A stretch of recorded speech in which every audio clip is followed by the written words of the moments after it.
Neo Orde Baru akan kembali. Waspadalah guys, ini buktinya. Assalamualaikum, salam, Om Swastiastu, Namo Buddhaya, salam kebajikan, dan salam sejahtera untuk kita semua. Kembali lagi bersama saya, Mata Kiri. Benar-benar sangat amat nekat juga si Pak Lurah ini. Kalau bukan Pak Lurah yang bisa ngumpulin orang sebanyak itu, siapa lagi? Kalau bukan Pak Lurah, ya siapa lagi kalau bukan orang yang berambisi berkuasa? Prabowo Gibran bisa dibilang surplus logistik. Pasalnya ditopang oleh penguasa, iya kan? Dan ada banyak kemungkinan untuk mengumpulkan modal dari sekian lama berkuasa. Bahkan melalui proyek-proyek mercusuar bisa jadi adalah akal-akalan sehingga logistik makin kencang. Tapi anehnya sudah didukung lembaga survei, namun masih takut dengan baliho Ganjar Mahfud yang terpasang di berbagai daerah. Benar-benar ambisi berkuasa yang sudah sangat memuncak itu malah akan membuat mereka semakin tegang dan akhirnya penuh kekhawatiran. Dan hal ini akan membuat mereka benar-benar kalah. Yang menang adalah rakyat. Kecurigaan atau diduga keras bahwa ada bancakan dari proyek food estate serta pembelian pesawat bekas itu kan. Kalau keterangan dari Bu Kony beberapa waktu lalu tentang belanja alutsista itu bisa ditelusuri.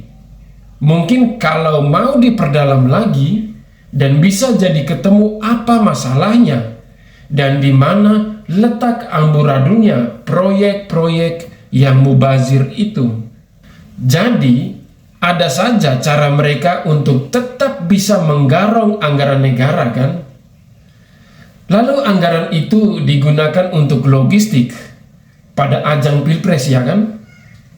Maka bagaimana bisa negara akan maju kalau begitu-begitu saja model penguasanya?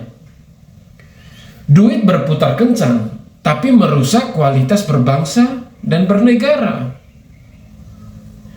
Di masa Orde Baru, hal itu sudah terjadi. Korupsi, kolusi, dan nepotisme begitu merajalela. Dan selama 32 tahun pembangunan, malah kalah jauh dengan negara tetangga yang hari kemerdekaannya lebih muda dari Indonesia. Misalnya Malaysia, yang dulu mengimpor guru-guru dari Indonesia, kini justru lebih maju dari Indonesia kan? Memang, di masa Jokowi ini mulai digalakan infrastruktur. Tetapi ya tetap saja akan masih kalah cepat dengan negara tetangga. Namun anehnya, banyak orang yang mau ikutan dungu dengan cara mengarahkan dukungannya pada kroni Orde Baru. Lalu muncul Neo Orde Baru. Benar-benar dungu ya. Bukannya saya mengkerdilkan negara sendiri.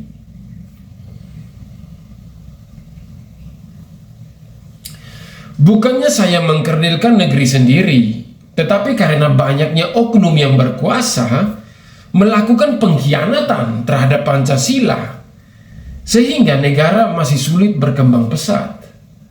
Dan naasnya, dari sekian lamanya rakyat tidak menemukan pemimpin yang benar-benar baik dan merakyat, maka hal itu akhirnya dimanfaatkan oleh orang yang ternyata pada ujung jabatannya baru ketahuan siapa dirinya.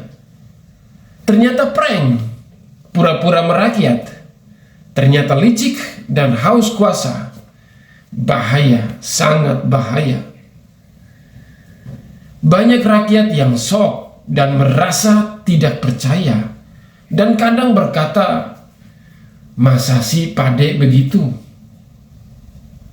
Namun kenyataannya, terjadi mahkamah keluarga, kemudian mendukung pelanggaran HAM dan Orde Baru, dan kini alat negara akan dikerahkan secara masif. Semua itu sebenarnya merupakan bukti yang tidak bisa lagi dipandang biasa-biasa saja. Itu justru adalah darurat. Maka rakyat harus bergerak cepat dengan tidak memilih orang-orang yang hanya berambisi berkuasa saja. Meskipun Prabowo Gibran surplus logistik dan surplus survei, namun belum tentu bisa surplus dukungan rakyat yang benar-benar murni adalah rakyat yang mencintai negara ini. Tentu saja masih banyak rakyat yang ingin perbaikan negeri ini, bukan merusak dengan cara mendukung Neo Orde Baru. Rakyat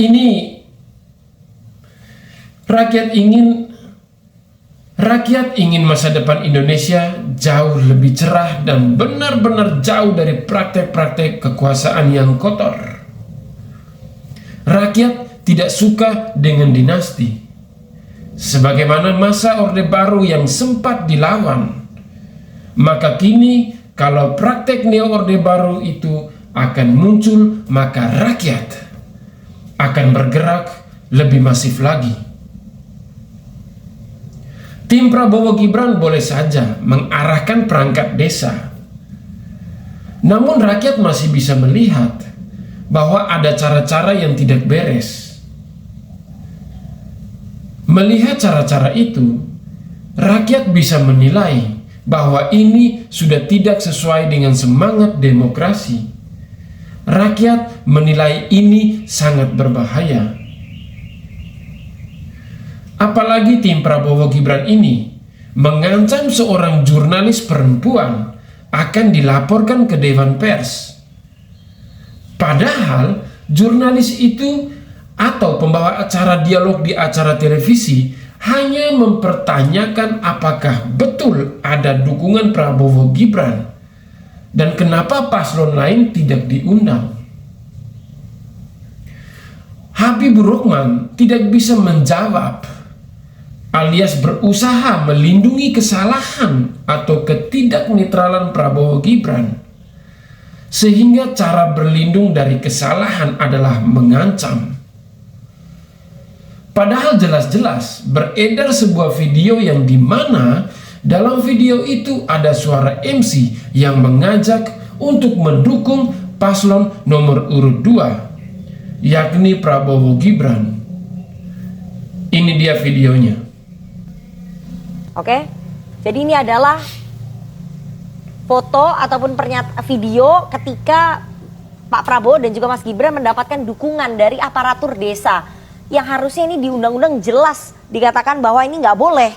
Saya sampaikan Anda sedang membuat hoax barusan dengan mengatakan. Gimana? Kenapa? Nggak ada dukungan. Ini nggak ada dukungan. Terus kenapa di antara 3 capres yang hadir cuma Prabowo Gibran? Nah, nggak ada dukungan. Oke. Akui dulu dong Anda salah dong. Enggak, kenapa Anda tadi mengatakan ada dukungan. Enggak, ada pernyataannya. Tidak ada, mereka dicek. mendukung. Ya diputar aja, tolong diputar. Ya, silakan. Ya, nanti diputar. Jadi kenapa cuma capres Anda yang hadir di situ? Saya nggak tahu. Jadi kenapa cuma capres Anda yang hadir di situ? Kita lihat kan dari tampilan LED, pidato calon wakil presiden. Kemudian di dalam ada yang memakai gambar capres. Ya silakan saja dilaporkan. Di name tag di situ ada tulis deklarasi. Ini, jadi masyarakat sudah melihat secara luas. Sorry. Ini saya dulu bicara ya. Iya, silakan dilanjutkan. Saya tidak suka dipotong, jadi tidak suka ada deklarasi dukungan. Nggak ada. Mana ada deklarasi. Yang ada adalah orang diundang untuk menyampaikan aspirasinya. Oke. Gitu kan. Aspirasinya apa? Saya nggak tahu secara detail. Aspirasinya apa? Saya nggak tahu. Aspirasinya mendukung Prabowo Gibran. Nggak tahu. Oke. Banyak hal tentang pembangunan desa ke depan dan lain sebagainya. Tapi Anda harus ralat, Nana. Anda dengan lantang tadi mengatakan adanya dukungan. Itu saya pastikan tidak ada. Oke. Gitu. Nanti dicek gitu Ya. kan ya. Kalau nggak saya laporkan Anda ke Dewan Oke, Pers. silahkan, nggak masalah. Ya pasti. Oke, ya iya. pasti, Jadi gitu ini loh. kenapa cuma Kalau capres Anda Anda yang tidak hadir? meralat dalam acara hari Oke. ini juga, saya tentu akan laporkan Iya, Anda. jadi kenapa cuma capres Anda Loh, yang hadir? Jangan ditanyakan ke saya, tanyakan Oke, kepada yang mengundang. Jadi gitu loh. Prabowo Gibran hadir di situ kapasitasnya sebagai apa? Saya nggak ngerti kan.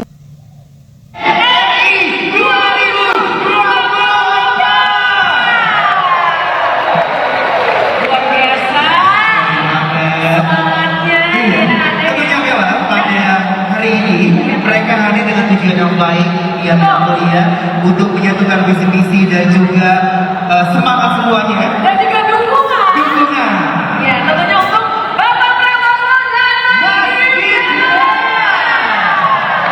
Jangan lupa ya, Nomor berapa? dua.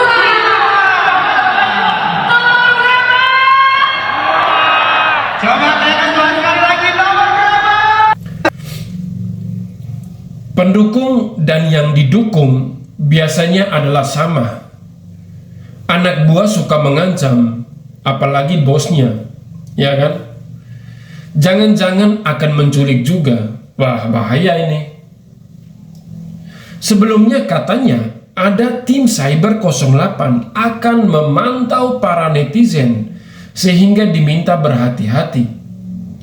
Namun sekarang yang kita lihat adalah gerakan rakyat yang sudah muak dengan cara-cara Orde Baru.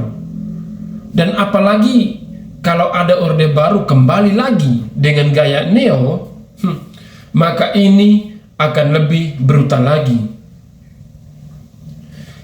Perlawanan rakyat akan terus bergema karena mungkin Tuhan sedang memberikan hukuman kepada orang-orang yang hanya berambisi berkuasa. Tuhan mungkin akan menghukum mereka yang sering mengabaikan rakyat jelata, yang hanya sibuk dengan berkuasa dan kekuasaan semata. Habibur Rahman, seorang petinggi Gerindra yang pernah nyasar di Simpang Susun Semanggi itu, dalam sebuah acara televisi sedang terpojok dengan pertanyaan yang diajukan oleh jurnalis perempuan. Namun, petinggi Gerindra itu hanya mengeluarkan ancaman, bukan mengeluarkan gagasan dan ide-ide segar. Benar-benar kualitas anak buah Prabowo gemar mengancamnya. Sekali lagi bahaya ini. Jadi, memang sangat berbahaya kalau Neo Orde Baru berkuasa. Ini sama saja mengupgrade Orde Baru yang sudah lama merayap, tetapi ternyata bekerja senyap untuk kembali berkuasa. Waspadalah. Oke, sampai di sini dulu. Jangan lupa like, komen, dan subscribe. Pantau terus channel ini agar terus mendapatkan berbagai informasi menarik dan tentunya informasi terbaru dan anti hoax. Akhir kata, saya Mata Kiri pamit undur diri. Salam hormat, salam NKRI harga mati. Wassalam.